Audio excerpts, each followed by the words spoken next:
Welcome back, everyone. Just wanted to show you my new rubbing point of the day that I found on these trucks. And I use a piece of paper thin. And if I stick it between the axis or the upper suspension link, this is the C10, but that's the upper suspension link. This is the drive shaft yoke, obviously. There's another link over here. But if I take a piece of paper, I can put it in here and it will just barely not touch because I've clearanced it a bit.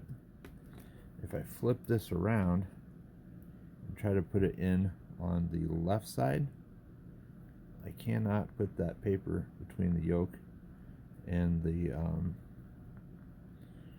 drive shaft yoke and the control arm. And it gets worse with flex. If this wheel's pushed down and the other one's up, there's no room there. And I'll try to get the paper in there just to prove it, but I can't do it. So that's a trouble spot on all these trucks. It doesn't matter if it's the C10 or the deadbolt. I shouldn't say all the trucks, all of my trucks that I've tried this on, except for the ones that have the hot racing drive shafts, the metal ones.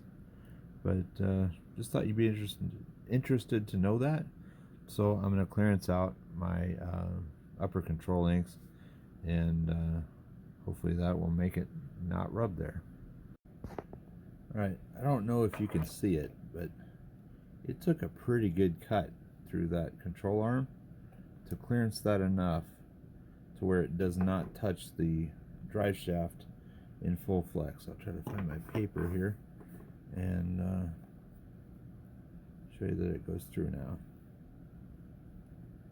It did not do that before. I can do it up here too, but you're running into the point of the V when you get too far forward. But I can get the paper in there now where I couldn't before, and you can see there it's a pretty good notch out of there. I almost nearly triangulated that link, but that's actually what it took.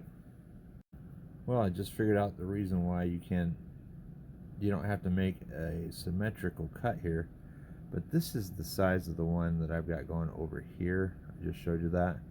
But when you look at it, this is the center of the vehicle, and the drive shaft comes from off the left. Since it's upside down, it's looking like it's the right, but it's basically coming in at this angle, and it's going to strike this control arm right here unless you groove that out.